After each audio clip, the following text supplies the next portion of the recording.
shelter.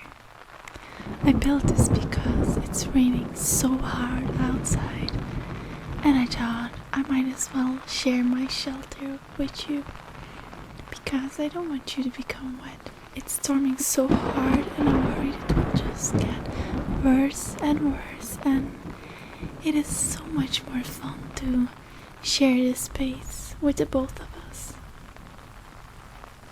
I may look a bit tired because I was up all night with this storm raging outside and I was all alone. So I am glad that finally I have a companion. And I thought about trying to find some things that might entertain the both of us. And I found some things which you may like.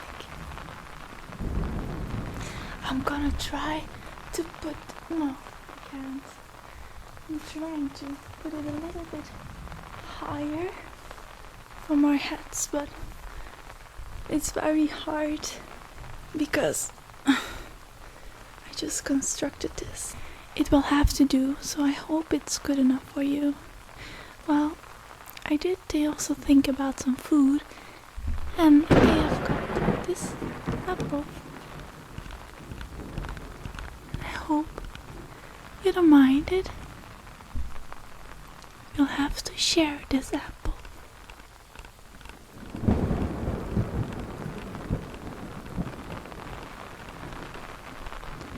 It does have like a particular sound to it, doesn't it?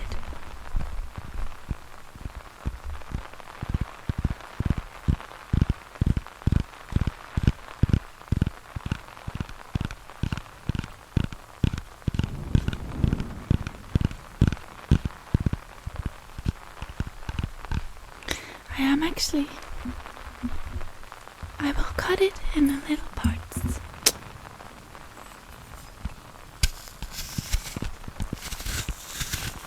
And I will test it for you, see if it tastes nice.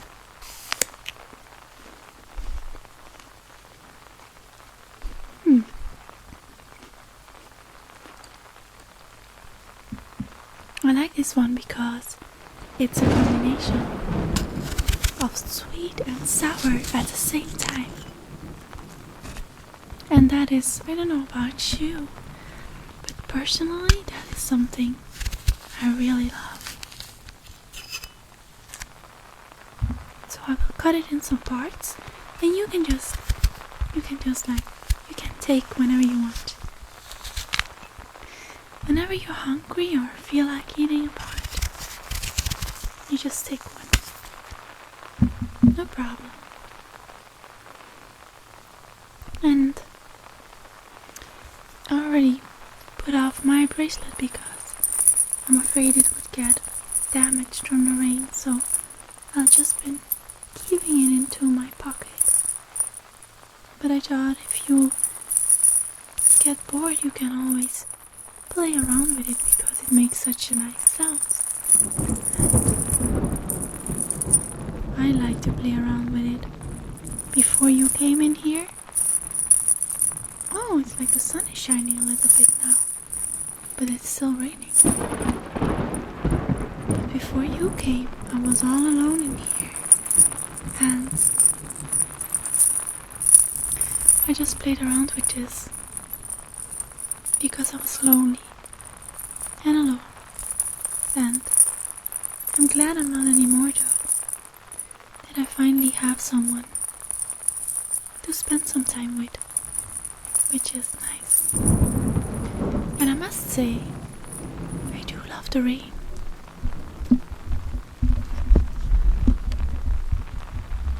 I do love the rain. I mean, I like the atmosphere when it's raining outside and when I'm under something and when I'm warm inside, or when I'm in a tent or under an umbrella. And I really enjoy the sounds of the rain on the roof or on the window or on the plastic or fabric. And I don't know why, it's just so relaxing and it feels so nice when it is raining. Some people, they dread the rain and they don't like it, but I like it a lot. I think it's one of my favorite things. And some people get depressed when it's raining. Well, I don't get depressed at all. I actually like the rain, and it will not make me depressed. I also thought about bringing this book. It's actually a Lord of the Rings. No, a Game of Thrones book. I don't know if you like Game of Thrones books. I actually never got to read them because I've been watching the series. I never really read the books myself, so I thought it might be fun if we both read it a little bit.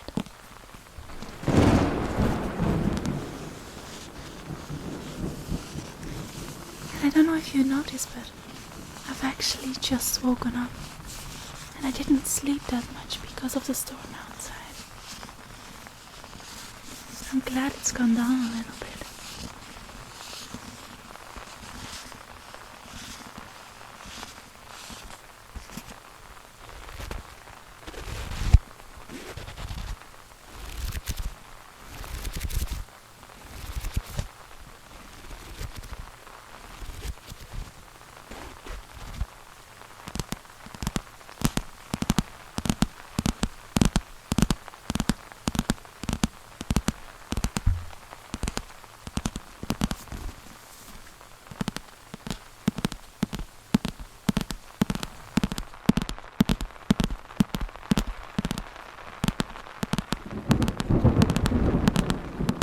Almost sounds like the raindrops, doesn't it? I will now read you a part from the book, and I'm gonna have it be random. Pick a random chapter. The first one I see. Tyrion. Somehow I always come across his chapters. I do like Tyrion though, so I don't mind at all. Tyrion. Sir Gawain Lannister said wearily, "If you are indeed innocent of Joffrey's death, you should have no difficulty proving it at trial." Tyrion turned from the window. "Who is to judge me? Justice belongs to the throne. The king is dead, but your father remains hand. Since it is his own son who stands accused and his grandson who was a victim, he has asked Lord Tyrell and Prince Oberyn to sit in judgment with him." Tyrion was scarcely reassured. Mace Tyrell had been Joffrey's good father, however briefly, and the Red Viper was, well, a snake. "Will I be allowed to demand trial by battle?" "I would not advise that." "Why not? It had saved him in the Vale. Why not here? Answer me, uncle. Will I be allowed a trial by battle, and a champion to prove my innocence?"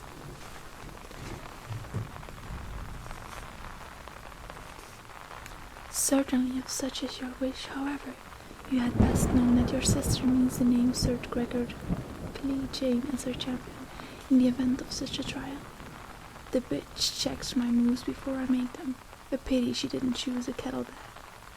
Bran would make short work of any of the three brothers, but the mountain that rides with a kettle of a different color. I shall need to sleep on this. I need to speak with Bran, and soon. He didn't want to think about what this was like because Bran has a lofty notion of what his skin was worth. There's Cersei have witnesses against me. More every day. Then I must have witnesses of my own. Tell me who you would have, and Sir Adam will send the watch to bring him to trial. I would sooner find him myself. You stand accused of regicide and kingslaying. Do you truly imagine you will be allowed to come and go as you please?" Sir Gawain waved at the table. "You have quill, ink, and parchment. Write the names of such witnesses as you require, and I shall do all in my power to produce them. You have my word as a Lannister. But you shall not leave this tower, except to go to trial." Tyrion would not demean himself by begging. "Will you permit my squire to come and go?" The boy, Patrick Payne. Certainly, if that is your wish. I shall send him to you. Do so. Sooner would be better than late, and now would be better than sooner. He waddled to the writing table, but when he heard the door open, he turned back and said, "Uncle?" Shergovan paused. "Yes, I did not do this." He didn't do it. I wish I could believe that, Tyrion. When the door closed, Tyrion Lannister pulled himself up into the chair, sharpened the quill and pulled the blank parchment. "Who will speak for me?" He dipped his quill in the inkpot. The sheet was still maiden when Patrick Payne appeared. "Some time later, my lord," the boy said. Tyrion put down the quill. "Find Bronn and bring him at once. Tell him there's gold in it, more gold than he's ever dreamed of, and that you don't return without him." "Yes, my lord. I mean, no, I won't return." He went. He had not returned by sunset, nor by moonrise. Tyrion fell asleep in the window seat to wake stiff and sore at dawn. A serving man brought porridge and apples to break his fast, with a horn of ale. It's getting kind of late now, and I should be a little bit more quiet and not read too much, because they might find us. I know it's not a safe world out there, and the raiders are everywhere, and therefore I'm glad you're in my camp, and that you're not out there in the storm, that we can spend this time together, and maybe defend each other if necessary. I tried from the outside to make this camp appear like it's not here. I camouflaged it. I have made colors so no raiders would suspect anyone is here. But I advise you when it is dark to be really, really quiet and don't speak, because if they hear us, we might be taken. And I don't know what happens to people who get taken.